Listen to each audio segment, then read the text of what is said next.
Selamat malam semuanya, saya akan lanjutkan dengan video analisa yang paling pertama, yaitu di source power. Nah, source power itu apa sih sebenarnya? Ada di video saya sebelumnya, waktu dulu saya masih zamannya training. Nah, sekarang kita akan mulai dari contoh pertama, PT Hexing ini ya, dari B860H keluaran PT Hexing ini. Nah, di sini kita harus pelajari satu hal. Di sini energi masuk ya kan, dari adaptor masuk. Oh, ini ada banyak karatnya ya. Sebaiknya kita bersihkan dulu ya, biar enak. Ini soalnya banyak karat seperti ini akan menghambat analisa ini. Makanya jangan dibiasakan untuk selalu main colok dulu. Sebaiknya kita berhati-hati ya, dimanapun juga elektronik kita jangan remehin gitu. Oke, mungkin cukup di sini. Nah, di sini kan energi masuk source power. Nah, inputnya adalah 12 volt. 12 volt ini dia akan mulai membagi beberapa tegangan. Nah, syarat kerja tegangan di sini itu ada tegangan 3,3 volt, 1,8 volt, 1,5 volt buat RAM-nya. Itu 3,3 itu banyak ya fungsinya. Ada yang buat ke SD card-nya, HDMI juga butuh tegangan 3,3, terus dan di CPU-nya itu otomatis. Dan di sini juga ada tegangan 1,5 volt buat tegangan buat RAM-nya di sini. Di sini pun ada. Nah, ini Hexing ini dia agak unik ya. Dia tegangan di dalam CPU itu, VD di CPU itu dia ada dua mestinya, yaitu mestinya 1,1 volt dan 0,9 volt mestinya. Namun mungkin untuk apa ya namanya, hemat budget ya, hemat budget produksi, maka dia jadiin satu ini semua di sini tegangannya. Ini jadi outputnya harusnya keluar 1,1 volt, 1 volt sampai 1,1. Oke. Dan di sini ada regulator buat 5 voltnya. Ini semuanya regulator ini adalah step down ya. Nah, lalu kemana yang 1,8-nya? Oh, ada, itu dibaliknya bentar. Nanti saya jelaskan posisinya di mana. Oke, 1,8-nya ya. Nah, ini 1,8 di sini. Oke, ini kita mulai analisanya dulu ya. Yang paling pertama tentunya kita siapkan adalah ampermeter. Ampermeter ini yang saya pakai adalah tipe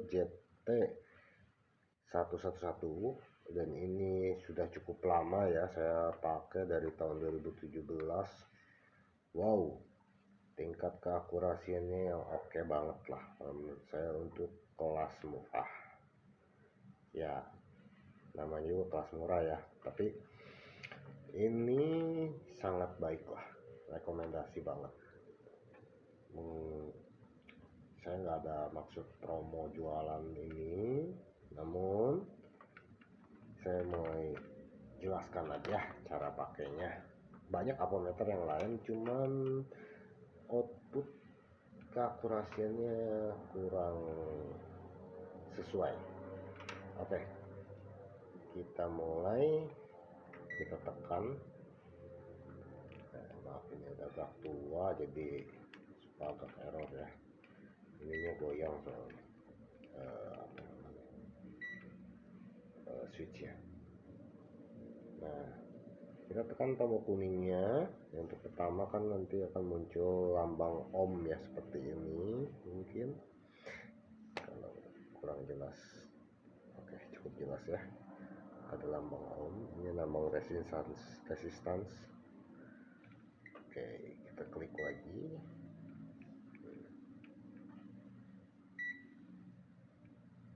Kita klik lagi sekali, dia akan muncul lambang buzzer di sini. Kita klik lagi sekali lagi, dia akan muncul lambang dioda dengan satuannya volt. Nah, di sini saya akan jelaskan cara paling singkat untuk analisa 5 menit. Kita udah tahu apakah STB ini masih layak pakai atau enggak, atau rusak atau gimana. Nah, cukup ambil probe warna merahnya ke area groundnya itu kita ambil besi-besinya ini ya, besi USB boleh, besi HDMI boleh, besi SD card juga boleh. Nah, yang mana yang enak aja. Oke, kita pegang, ambil yang ini aja ya, kita tahan.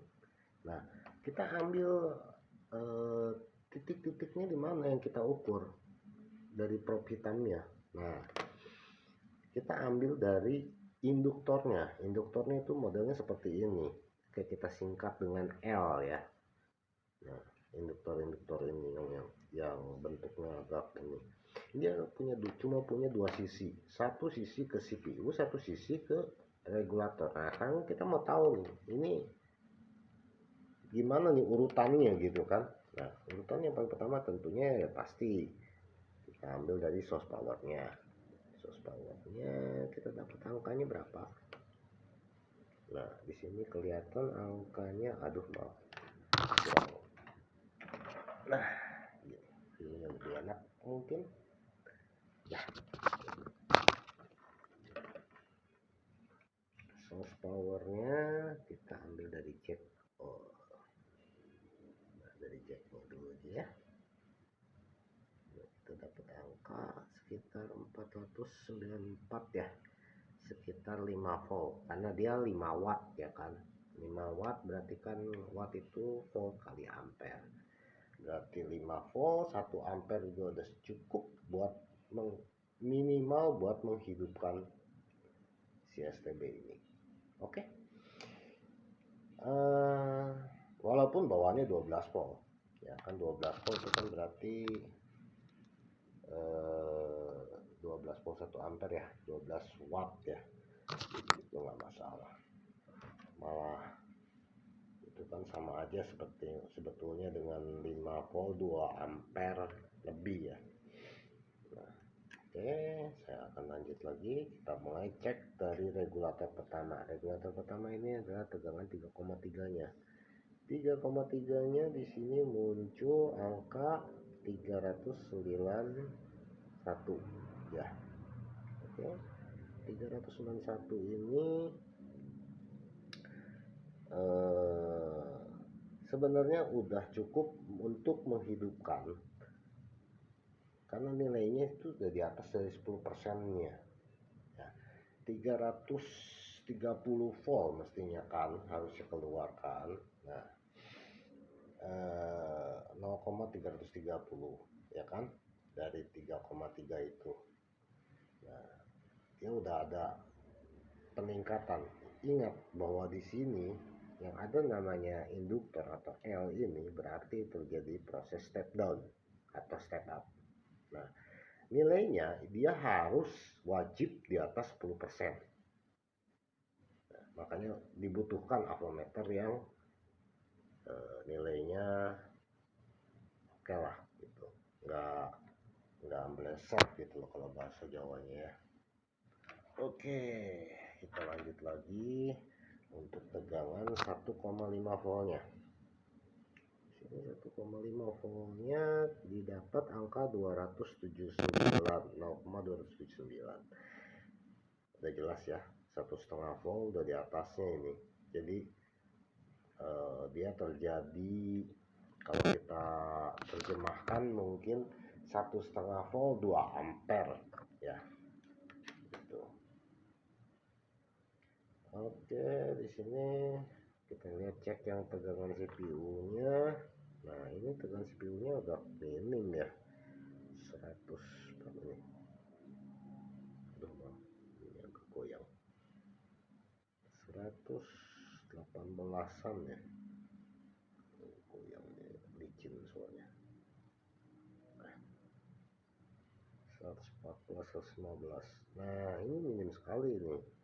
Ini kemungkinan hidupnya mungkin tipis, tipis sekali. Berarti kan bak regulatornya ataupun step down ataupun di dalam regulator ini dia tidak berhasil memompa ampere yang harusnya dibutuhkan gitu kan. Ya cuman tegangannya 1:1, itu kemungkinan kan nggak ada pergerakan ya. Ini saya hampir pastikan dia kalau analisa singkat seperti ini kemungkinan besar dia cuman nyala tok, nggak ada apa-apa ya. Sisanya mungkin nanti kita bisa analisa di bagian area MMC-nya untuk bagian storage.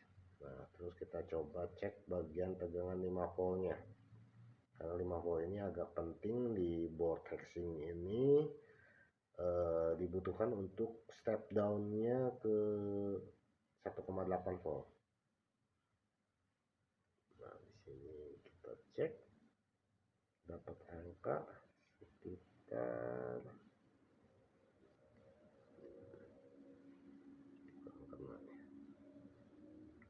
kekaratan 438. Wow, 4,3 volt ya. Berarti kalau tegangan USB-nya aja udah 4,3 watt, 4,3 watt aja udah hidup. Artinya apa? Artinya angkanya ini cukup normal ya, karena dia memang sebenarnya bukan didesain untuk menghidupkan STB ini, tapi dia untuk mensuplai outputnya. Kurang harusnya kan nilainya, harusnya kan 5 volt ya. Nah oke, nanti itu kita bahas. Nah, sekarang kita cek. Oh iya, ini satu lagi di sini saya akan jelaskan juga untuk I/O bagian TPL, terutama yang katanya TPL-nya suka nggak kebaca katanya ya. Nah, kita cek aja di sini, benar nggak? Ini groundnya ya kan. Di sini ada TX dan RX-nya, kita coba cek aja.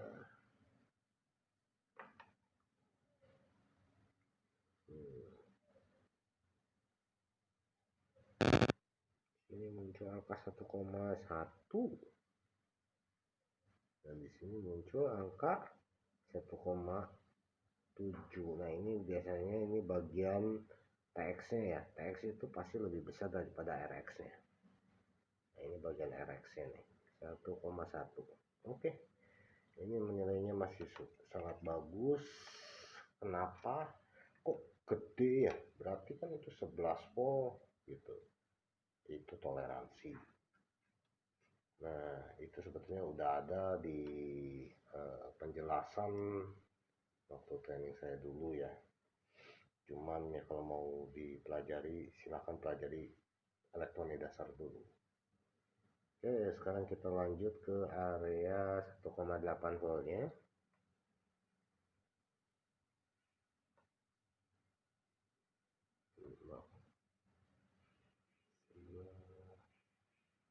Ke sini ya.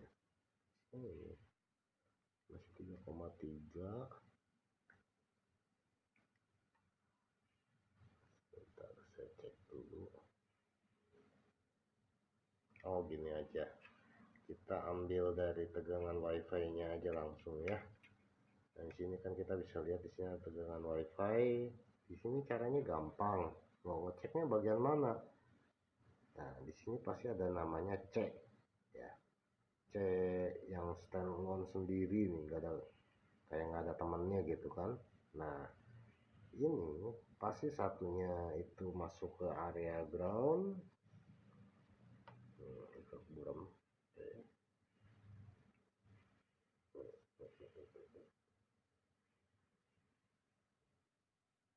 Ini fokus ya, fokuskan dulu kameranya.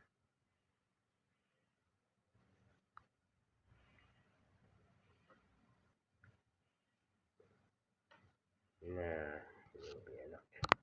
Oke. Kita lihat kan di sini ada yang C-nya itu sendiri kata temennya, ya kan. Nah, ini kemungkinan besar adalah tegangan utamanya. Dia pasti tegangan WiFi itu 1,8 volt. Kita cek aja. Nah, itu kita lihat hasil dari multitasarnya. Fokusnya mulai pindah. Nah,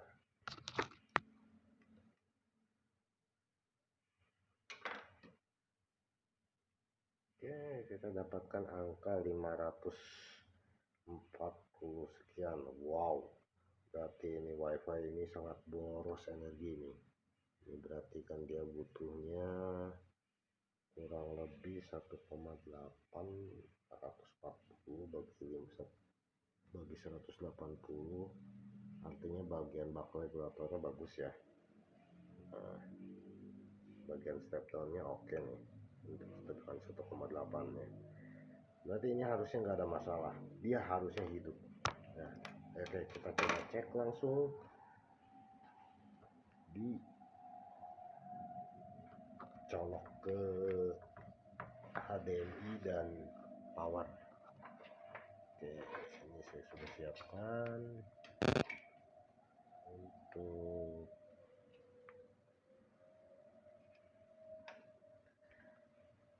HDMI dulu aja ya, kita coba cek ya. Kita nyalakan dulu.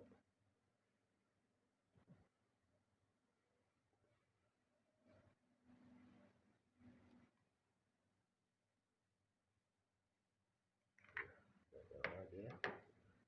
Oke, kita coba. Nah, di sini baru boleh dah kita colok nih. Nah, sebelum kita colok juga ada baiknya sebetulnya kita cek lagi sekali lagi untuk I2C-nya. Nah, ini terutama orang yang suka main HDMI dummy ya. Saya sarankan HDMI dummy ini kurang bagus ya untuk di STB, karena bukan bagaimana dia sebetulnya merusak jalur I2C-nya. Oke, kita cek dulu jalur I2C-nya itu ada di mana posisinya, ada di resistor yang dekat sini. Kita cek apakah ada short atau tidak. Mungkin kurang jelas lah di area itu. Kita cek aja satu-satu. Ya, semoga nggak ada masalah.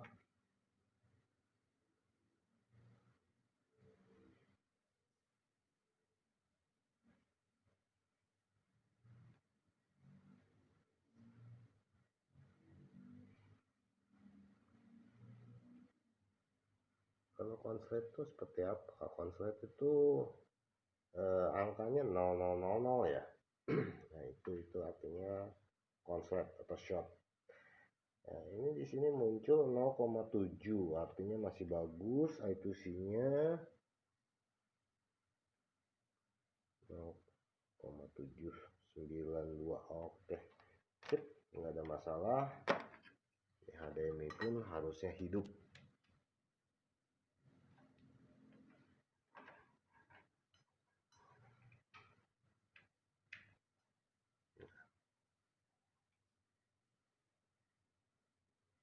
Nah, di sini kalau dia masih mati seperti itu, sudah hampir dipastikan ini adalah masalah eMMC, ya kan?